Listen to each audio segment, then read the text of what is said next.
Halo, teman-teman. Selamat datang di channel Ibra Sadewa. Hari ini kita akan mengupas kisah legendaris Jaka Tingkir, seorang pemuda desa yang berani menghadapi bencana, mengalahkan kekuatan jahat, hingga menjadi bagian dari kerajaan Demak. Perjalanannya penuh dengan ujian, pengorbanan, dan keajaiban yang luar biasa. Sebelum kita mulai, jangan lupa untuk like, subscribe, dan nyalakan lonceng notifikasi agar kalian tidak ketinggalan kisah seru lainnya. Yuk, kita mulai perjalanan epik Jaka Tingkir. Langit di atas desa Tingkir tampak muram selama berminggu-minggu. Awan hitam bergulung-gulung tanpa henti, membawa hujan deras yang mengguyur siang dan malam.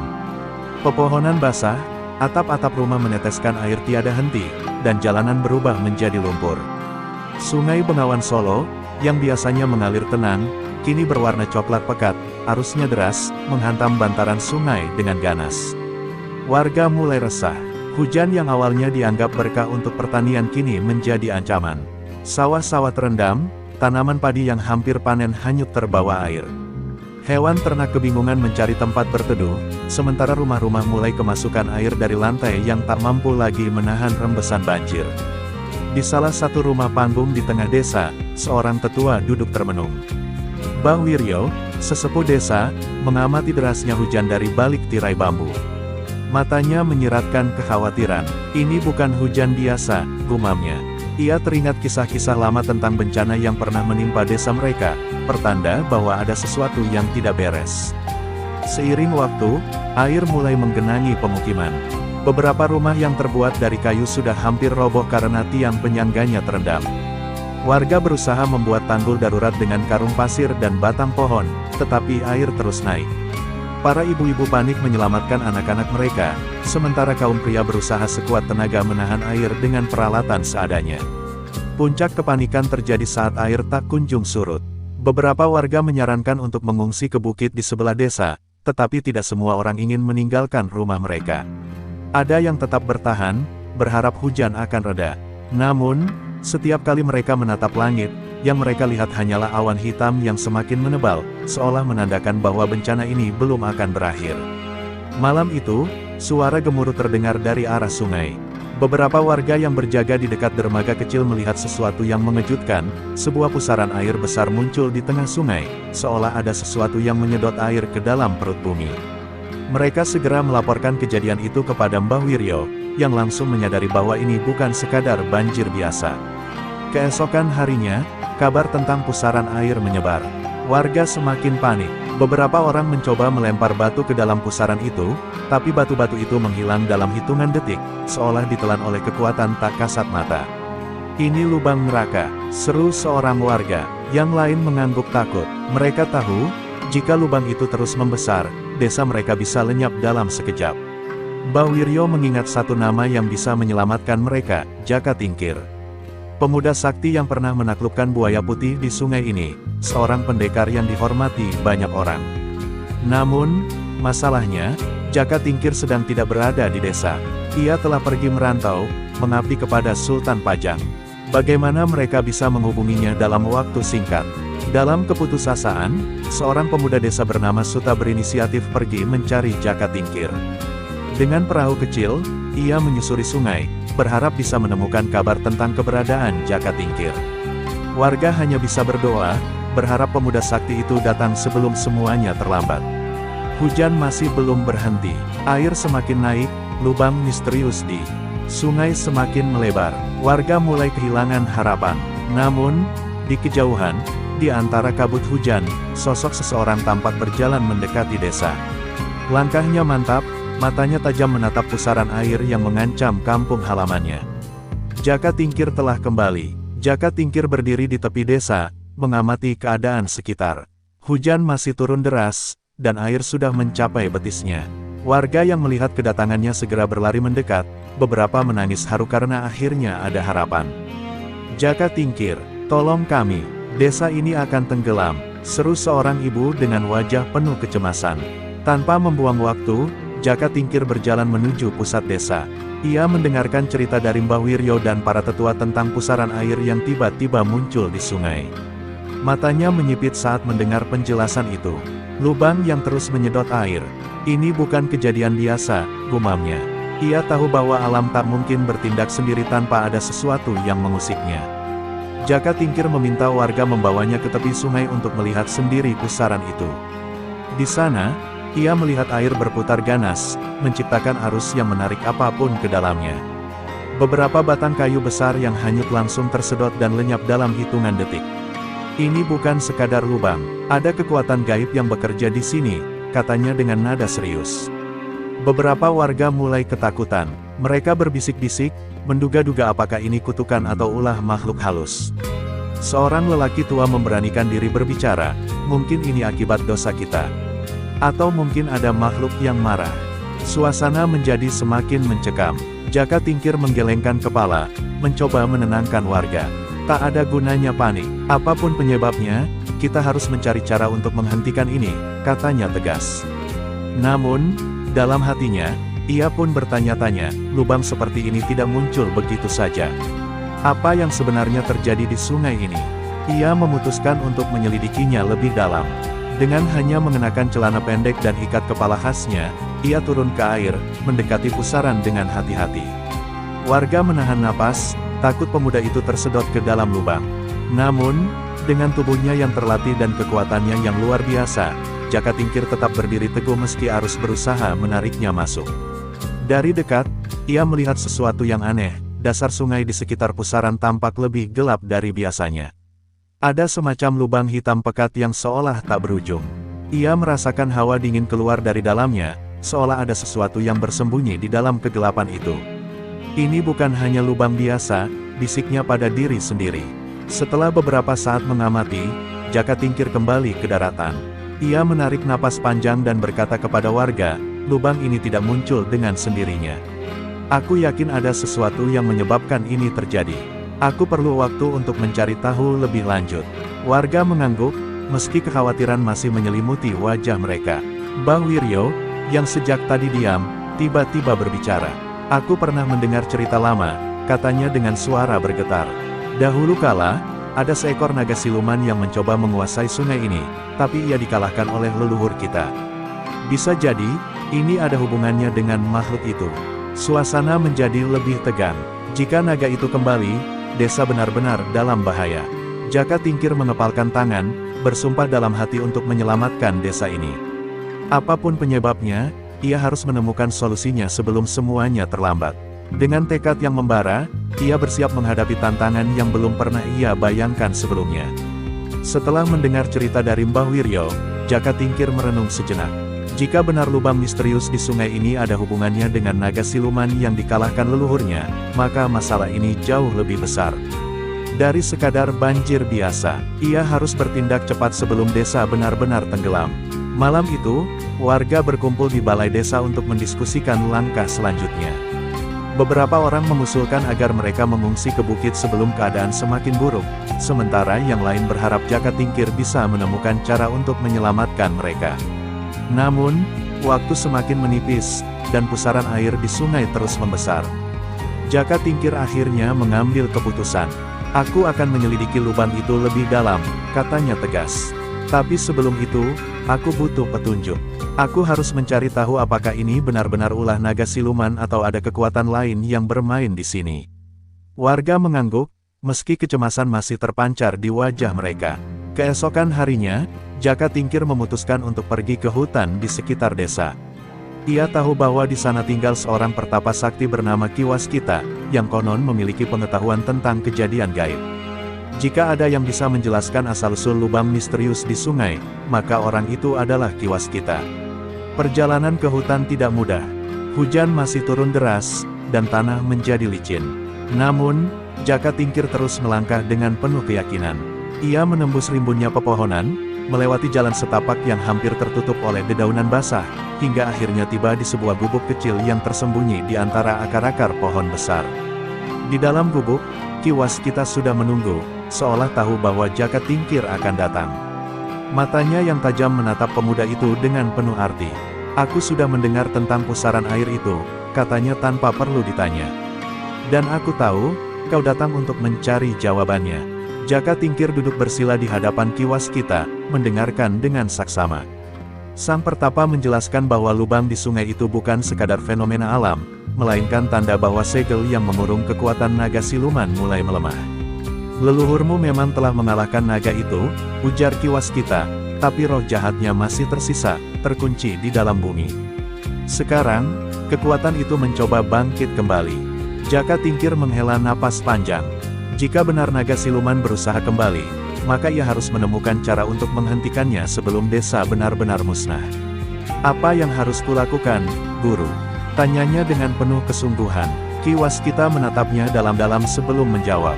Kau harus menemukan sumber kekuatan naga itu dan menutupnya sebelum terlambat. Tapi hati-hati, kau harus menggunakan sesuatu yang memiliki akar kehidupan, sesuatu yang tidak bisa dihancurkan oleh air atau gaib. Hanya dengan itu kau bisa menyegel kembali lubang tersebut.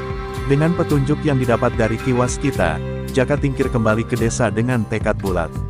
Ia belum tahu pasti apa yang dimaksud dengan akar kehidupan, tapi ia yakin jawabannya akan segera terungkap.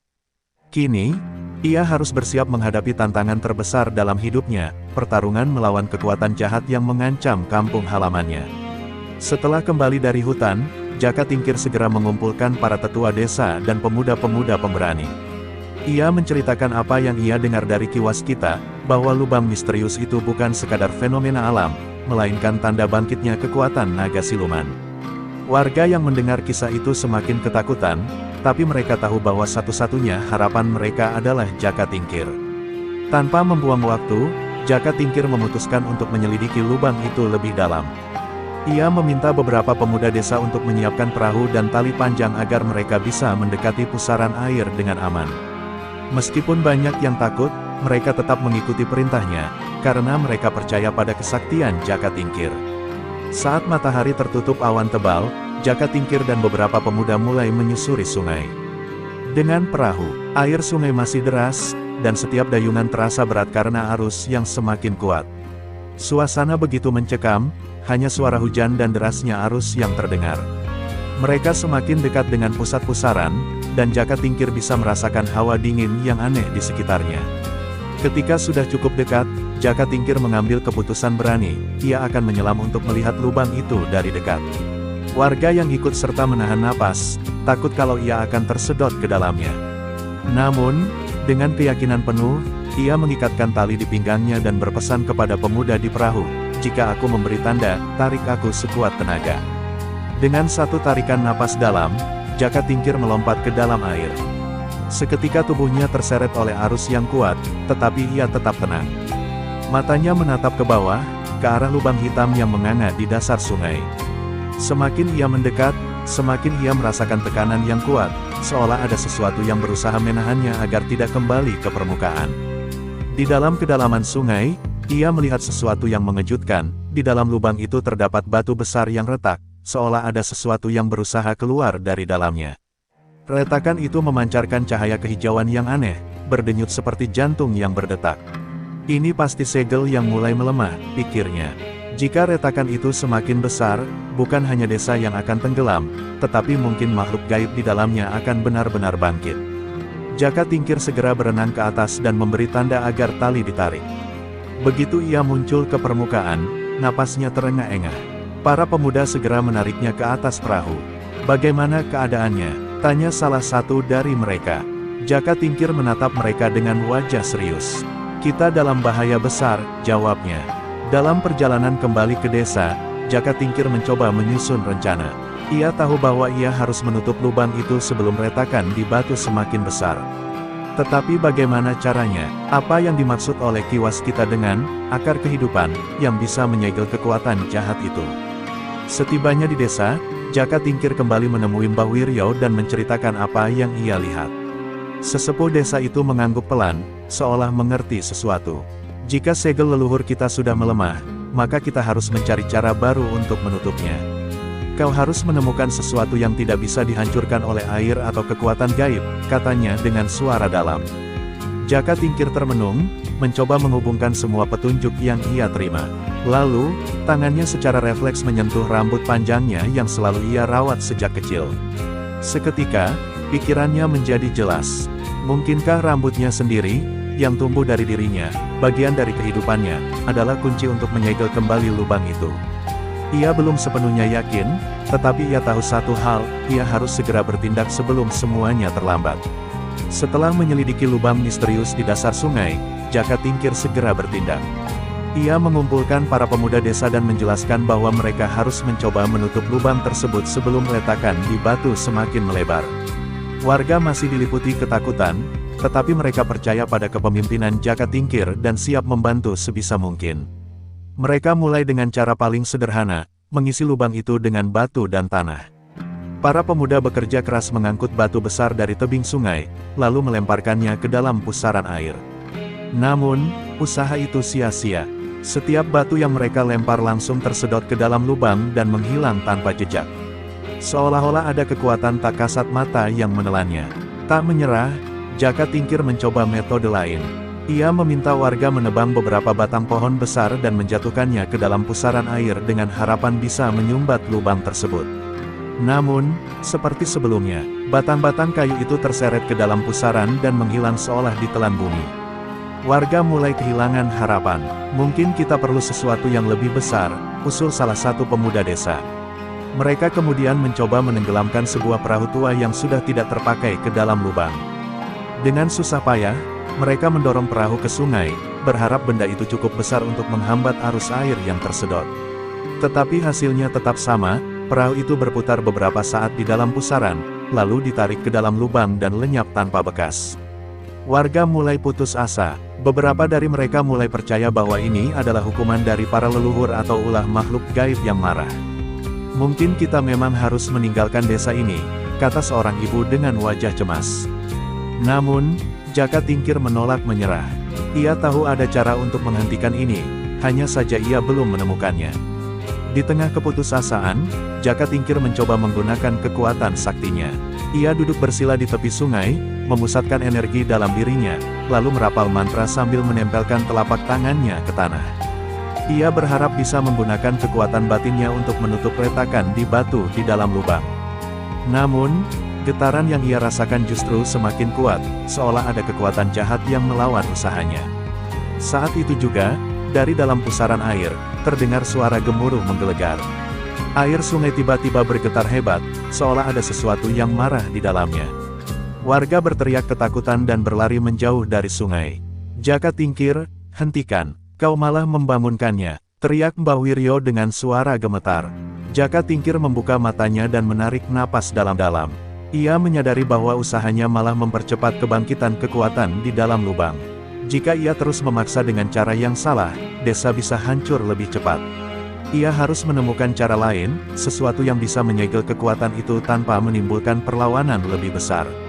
Ia kembali mengingat petunjuk dari Ki Waskita tentang akar kehidupan. Sejenak, ia menatap air sungai yang bergolak, lalu menyentuh rambut panjangnya yang selalu ia jaga sejak kecil. Akar kehidupan, sesuatu yang tumbuh dari diri sendiri, mungkinkah ini yang dimaksud? Gumamnya dalam hati, jika benar, maka ia harus melakukan sesuatu yang lebih besar daripada sekadar menutup lubang dengan batu atau kayu. Dengan pemikiran baru ini, Jaka Tingkir menatap langit yang masih mendung dan hujan yang terus turun. Ia tahu bahwa ia hanya punya sedikit waktu sebelum segel di dalam lubang benar-benar hancur. Dengan tekad yang semakin kuat, ia mulai merencanakan langkah selanjutnya, mungkin satu-satunya cara yang bisa menyelamatkan desa dari bencana ini. Setelah berbagai cara gagal menutup lubang di sungai, Jaka Tingkir duduk merenung di tepi air yang bergolak. Ia mengingat kembali kata-kata Ki Waskita tentang akar kehidupan, sesuatu yang tidak bisa dihancurkan oleh air atau kekuatan gaib. Tangannya perlahan meraba rambut panjangnya yang selalu ia rawat sejak kecil. Dalam tradisi keluarganya, rambut adalah lambang kekuatan dan kehidupan. Sebuah kesadaran muncul dalam benaknya, mungkin rambutnya adalah kunci untuk menyegel lubang itu. Ia teringat cerita lama bahwa makhluk gaib tidak bisa menembus sesuatu yang berasal langsung dari tubuh manusia, terutama jika berasal dari orang yang memiliki kekuatan batin tinggi. Jika ia memotong rambutnya dan menggunakannya untuk menyegel lubang, ada kemungkinan pusaran itu bisa dihentikan. Jaka Tingkir memutuskan untuk mencoba ide itu, meskipun ia tahu ini adalah pengorbanan besar. Dengan hati yang mantap, ia kembali ke desa dan meminta Mbah Wiryo untuk memotong rambutnya. Warga terkejut melihat keputusan ini, karena bagi mereka, rambut panjang Jaka Tingkir adalah lambang kekuatannya.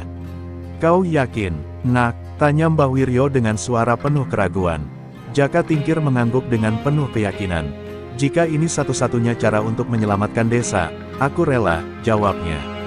Dengan tangan gemetar, Mbah Wiryo mengambil sebilah pisau tajam dan mulai memotong rambut Jaka Tingkir yang panjang dan tebal. Helai demi helai jatuh ke tanah, sementara warga menyaksikan dengan haru dan kagum akan pengorbanannya. Setelah rambutnya dipotong, Jaka Tingkir mengambil untaian rambut tersebut dan membawanya ke sungai. Ia merapal doa dan mantra yang diajarkan oleh Ki Waskita, lalu perlahan masuk ke dalam air. Dengan penuh keberanian, ia berenang ke arah pusaran yang masih berputar ganas. Warga menahan napas, takut pemuda itu terseret ke dalam lubang. Saat mencapai pusat pusaran, Jaka Tingkir mengikat rambutnya menjadi sebuah anyaman kuat. Ia lalu menjejalkan anyaman itu ke dalam lubang, menekannya dengan sekuat tenaga ke atas batu yang retak. Begitu rambut menyentuh batu, cahaya kehijauan yang sebelumnya berdenyut mulai meredup, seolah kekuatan gaib di dalamnya terhalangi. Namun, tiba-tiba pusaran air mengamuk lebih dahsyat dari sebelumnya. Air berputar dengan liar, menciptakan gelombang besar yang mengguncang sungai. Warga yang menyaksikan dari tepi sungai berteriak panik. Beberapa dari mereka mencoba menarik tali yang masih terikat di tubuh Jaka Tingkir, tetapi arus terlalu kuat. Jaka Tingkir tetap bertahan, menekan rambutnya lebih dalam ke dalam lubang. Perlahan, pusaran mulai melemah. Retakan di batu berhenti melebar, dan air yang sebelumnya tersedot ke dalam lubang mulai melambat. Hawa dingin yang terasa sejak awal juga perlahan menghilang. Jaka Tingkir merasa tubuhnya semakin berat, seolah energinya terserap dalam proses ini. Akhirnya, dengan satu tarikan napas terakhir, Jaka Tingkir mendorong seluruh sisa rambutnya ke dalam lubang. Seketika, lubang itu tertutup rapat, dan pusaran air lenyap seketika. Air sungai kembali tenang seperti sedia kala. Warga yang menyaksikan kejadian itu bersorak, tapi kegembiraan mereka berubah menjadi ketakutan saat mereka menyadari bahwa Jaka Tingkir tak kunjung muncul ke permukaan. Beberapa pemuda segera terjun ke dalam air untuk mencarinya. Beberapa saat kemudian, mereka berhasil menarik tubuh Jaka Tingkir yang tak sadarkan diri ke tepi sungai. Warga mengelilinginya dengan cemas, takut kalau ia telah mengorbankan nyawanya. Mbah Wiryo segera memeriksa nadinya, lalu menghela napas lega. Dia masih hidup, katanya. Tapi dia butuh waktu untuk pulih. Seluruh desa bersorak penuh rasa syukur, bencana telah berlalu, dan Jaka Tingkir masih bersama mereka. Jaka Tingkir terbaring lemah di rumah Mbah Wiryo. Setelah diselamatkan dari sungai, tubuhnya terasa dingin dan tak sadarkan diri selama 2 hari penuh. Warga desa terus bergantian menjaganya, berharap ia segera pulih. Mereka menyadari bahwa tanpa pengorbanannya, desa mereka mungkin sudah tenggelam oleh banjir. Di dalam kesadarannya, Jaka Tingkir mengalami sebuah mimpi aneh. Ia melihat dirinya berada di sebuah tempat yang terang benderang, dikelilingi oleh kabut putih. Dari kejauhan, sosok seorang lelaki tua dengan jubah emas perlahan mendekatinya. Jaka Tingkir, kau telah melakukan tugas besar dan membuktikan keberanianmu, kata sosok itu dengan suara yang tenang dan berwibawa. Jaka Tingkir mengenali sosok tersebut sebagai leluhurnya, seorang pendekar sakti yang dulu mengalahkan naga siluman. Tapi ingat, lanjut sang leluhur, kejahatan tidak pernah benar-benar lenyap. Suatu hari, kekuatan jahat lain akan bangkit, dan kau harus selalu siap menghadapinya. Jaka Tingkir mengangguk dengan penuh hormat, lalu merasakan cahaya hangat menyelimuti tubuhnya. Tiba-tiba, ia tersadar dari tidurnya. Matanya terbuka perlahan, dan ia melihat wajah-wajah warga yang tersenyum lega. Jaka Tingkir sudah sadar, teriak seorang anak kecil dengan gembira. Warga desa segera berkumpul di sekelilingnya, beberapa bahkan menangis bahagia. Syukurlah, nak, kami takut kau tak akan bangun lagi, kata Mbah Wiryo dengan mata berkaca-kaca. Meskipun tubuhnya masih lemah, Jaka Tingkir merasakan energi baru dalam dirinya. Ia mencoba duduk perlahan, dan sesuatu yang mengejutkan terjadi. Seutas rambut hitam mulai tumbuh kembali di kepalanya dengan sangat cepat. Dalam hitungan menit, rambutnya yang sebelumnya dipotong habis mulai memanjang hingga sebahu. Semua orang yang melihatnya tertegun. Ini keajaiban, seru seorang warga. Mbah Wiryo mengangguk penuh makna. Ini adalah berkah atas pengorbananmu, Jaka Tingkir. Rambutmu adalah bagian dari dirimu, dan karena kau menggunakannya untuk tujuan mulia, kehidupan mengembalikannya kepadamu. Jaka Tingkir menyentuh rambutnya yang baru tumbuh dan tersenyum tipis. Ia menyadari bahwa ini adalah tanda bahwa dirinya telah melewati ujian besar. Kabar tentang kejadian ini segera menyebar ke desa-desa lain. Orang-orang dari luar desa datang untuk melihat keajaiban yang terjadi di sana. Mereka kagum mendengar bagaimana Jaka Tingkir menyelamatkan desa dengan mengorbankan rambutnya, lalu mendapatkannya kembali dengan cara yang ajaib. Sejak saat itu, nama Jaka Tingkir semakin dikenal sebagai sosok yang sakti dan bijaksana. Setelah kesehatannya pulih, Jaka Tingkir kembali ke sungai untuk memastikan keadaan benar-benar aman. Air sungai kini mengalir dengan tenang, dan lubang yang sebelumnya menjadi pusaran maut telah benar-benar tertutup. Tidak ada lagi tanda-tanda kekuatan jahat yang mengancam desa. Warga pun mulai kembali menjalani kehidupan mereka seperti biasa. Sebagai bentuk rasa syukur, warga desa mengadakan upacara besar untuk menghormati Jaka Tingkir. Mereka menyembelih ternak dan memasak makanan untuk seluruh desa. Di tengah perayaan, Jaka Tingkir berdiri dan berkata, "Jangan pernah takut menghadapi tantangan, selama kita bersatu dan memiliki keberanian, tidak ada bencana yang tak bisa kita atasi." Kata-katanya disambut sorakan meriah dari seluruh warga. Malam itu, Jaka Tingkir kembali merenung di tepi sungai, memandangi air yang mengalir dengan damai. Ia tahu bahwa ini bukan akhir dari perjalanannya, melainkan awal dari takdir besar yang harus ia jalani. Dengan keyakinan baru dalam hatinya, ia bersumpah untuk terus melindungi rakyat dan mempersiapkan diri menghadapi tantangan yang lebih besar di masa depan. Setelah peristiwa besar yang mengguncang desa, Jaka Tingkir menjadi semakin dihormati oleh masyarakat. Namanya dikenal bukan hanya di desanya sendiri, tetapi juga di desa-desa sekitarnya. Banyak orang datang untuk bertemu dengannya, sekadar ingin mendengar kisahnya atau meminta nasihat. Namun, Jaka Tingkir tetap rendah hati dan tidak pernah membanggakan dirinya. Suatu hari, seorang utusan dari kerajaan datang ke desa. Ia membawa pesan dari Sultan Demak, yang telah mendengar tentang keberanian dan kesaktian Jaka Tingkir. "Sultan ingin bertemu denganmu, Jaka Tingkir. Ia tertarik mendengar tentang kehebatanmu dalam menghadapi bencana di desa ini," kata sang utusan dengan hormat. Mendengar hal itu, warga desa merasa bangga sekaligus sedih. Mereka bangga karena pemuda desa mereka kini dikenal oleh raja, tetapi di sisi lain, mereka takut Jaka Tingkir akan meninggalkan mereka untuk selamanya. "Kami tidak ingin kehilanganmu, Jaka," kata seorang warga. Namun, Jaka Tingkir menenangkan mereka. "Aku tidak akan pernah melupakan desa ini. Apapun yang terjadi, aku akan selalu kembali," janjinya. Sebelum berangkat ke Demak, Jaka Tingkir mengunjungi sungai tempat ia berjuang melawan pusaran air. Ia berdiri di tepi sungai, mengingat kembali saat-saat ia hampir kehilangan nyawanya. Kini, air mengalir dengan tenang, dan tak ada lagi tanda-tanda bahaya. Ia menyadari bahwa pengorbanannya benar-benar telah menyelamatkan desa. Mbah Wiryo datang menemuinya di tepi sungai. "Kau telah melakukan sesuatu yang tidak bisa dilakukan oleh orang lain, Nak. Kau bukan hanya menyelamatkan desa ini, tetapi juga meninggalkan warisan bagi generasi mendatang," katanya sambil menepuk pundak Jaka Tingkir. "Ingatlah, keberanian dan ketulusan hati lebih kuat dari kesaktian manapun." Sebelum pergi, Jaka Tingkir memberikan pesan terakhir kepada warga desa. Ia meminta mereka untuk selalu menjaga sungai, hutan, dan alam sekitar. Bencana tidak selalu datang dari kekuatan gaib. Kadang-kadang, bencana muncul karena ulah manusia sendiri.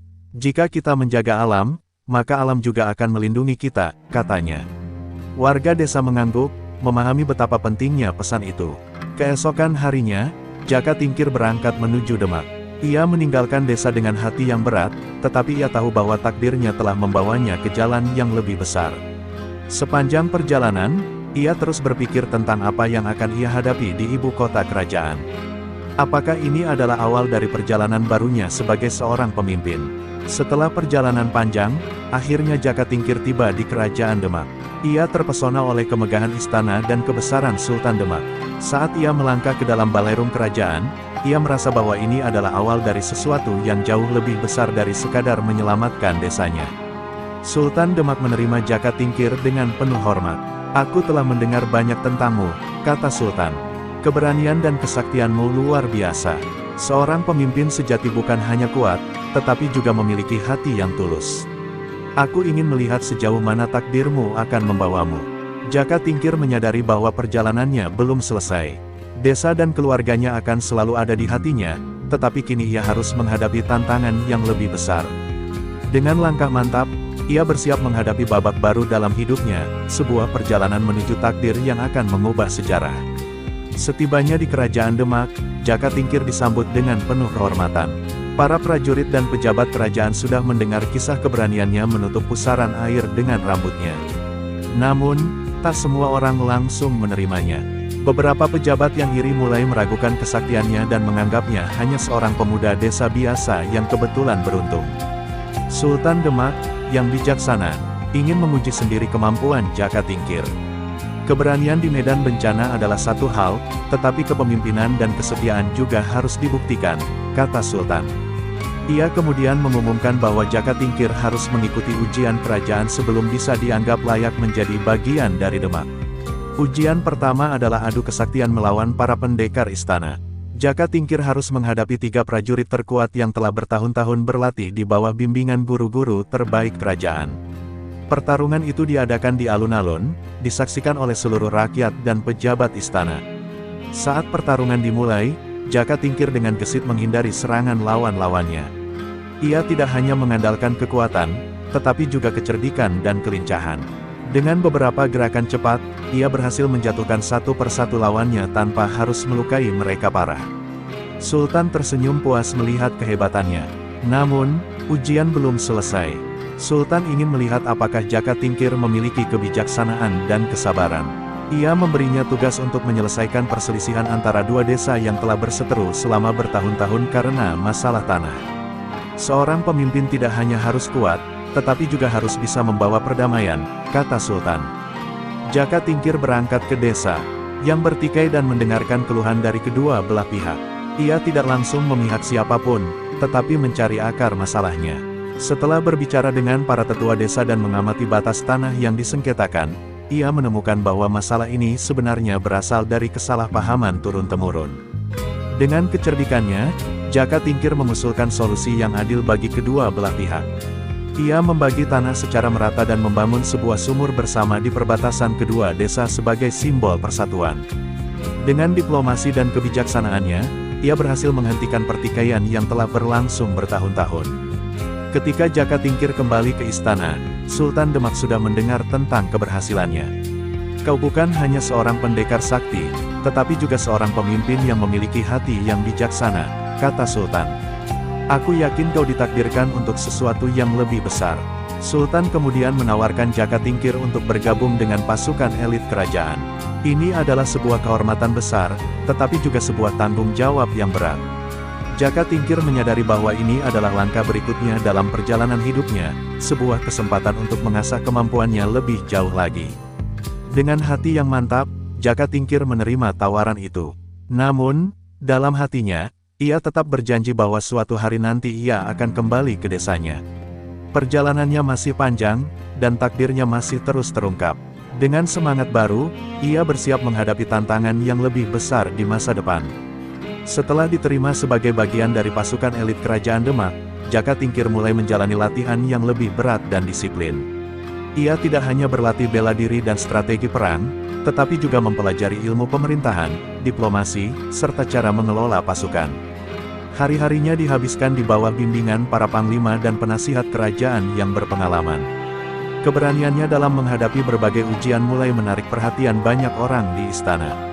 Beberapa prajurit senior awalnya meremehkan pemuda desa ini, tetapi setelah melihat ketangguhannya dalam latihan dan kebijaksanaannya dalam menyelesaikan masalah, mereka mulai menghormatinya. Bahkan, beberapa dari mereka menjadikannya panutan. Namun, tidak semua orang senang dengan keberadaan Jaka Tingkir di istana. Ada beberapa pejabat yang merasa terancam dengan kehadirannya, terutama mereka yang terbiasa dengan kekuasaan dan ingin mempertahankan posisi mereka. Mereka mulai merencanakan berbagai cara untuk menjatuhkannya, termasuk menyebarkan fitnah dan mempengaruhi orang-orang di sekitar Sultan. Suatu hari, Sultan Demak memanggil Jaka Tingkir secara pribadi. Aku telah mengamati perjalananmu sejak kau pertama kali tiba di istana, kata Sultan. Kau memiliki bakat besar, tetapi jalanmu tidak akan mudah. Banyak yang ingin menjatuhkanmu karena mereka takut pada perubahan. Jaka Tingkir mengangguk, menyadari bahwa dunia politik jauh lebih berbahaya daripada pertempuran fisik. Sebagai bentuk kepercayaan, Sultan memberi Jaka Tingkir tugas penting, memimpin sekelompok pasukan untuk menumpas pemberontakan di wilayah perbatasan. Ini adalah ujian besar bagi Jaka Tingkir, karena untuk pertama kalinya, ia harus bertanggung jawab atas nyawa banyak orang dalam situasi yang penuh risiko. Dengan tekad yang kuat, Jaka Tingkir berangkat bersama pasukannya. Selama perjalanan, ia menunjukkan kepemimpinan yang luar biasa, memastikan bahwa setiap prajurit merasa dihargai dan dipersiapkan dengan baik. Ia tidak hanya bertindak sebagai pemimpin, tetapi juga sebagai sahabat bagi mereka yang bertarung di sisinya. Ketika tiba di wilayah pemberontakan, Jaka Tingkir menyadari bahwa musuhnya bukan hanya sekadar perusuh biasa. Ada dalang di balik semua ini, seseorang yang sengaja mengadu domba rakyat dengan kerajaan.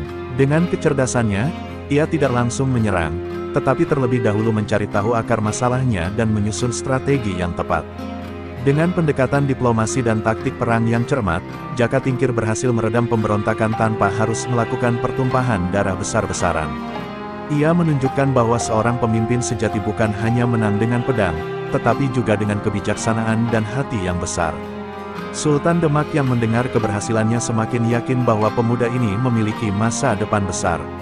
Ketika kembali ke istana, Jaka Tingkir disambut dengan penuh kehormatan. Sultan memberinya hadiah sebagai bentuk apresiasi, tetapi lebih dari itu, ia semakin dekat dengan pusat kekuasaan. Namun, ia juga menyadari bahwa semakin tinggi posisinya, semakin banyak tantangan yang harus ia hadapi. Malam itu, Jaka Tingkir duduk di taman istana, merenungkan perjalanan yang telah ia lalui. Dari seorang pemuda desa yang menyelamatkan kampung halamannya, kini ia menjadi sosok penting di kerajaan. Namun, ia tahu bahwa perjalanannya belum selesai. Masih ada banyak hal yang harus ia pelajari dan banyak tantangan yang menanti di masa depan. Dengan tekad yang semakin kuat, ia bersiap untuk melangkah lebih jauh menuju takdir yang telah menantinya. Itulah kisah luar biasa Jaka Tingkir, dari seorang pemuda desa hingga menjadi bagian penting dalam sejarah Kerajaan Demak.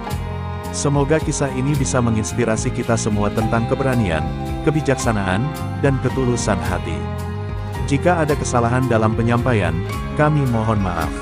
Jangan lupa untuk like, subscribe, dan nyalakan lonceng notifikasi agar tidak ketinggalan kisah seru lainnya. Sampai jumpa di video berikutnya, dan terima kasih sudah menonton.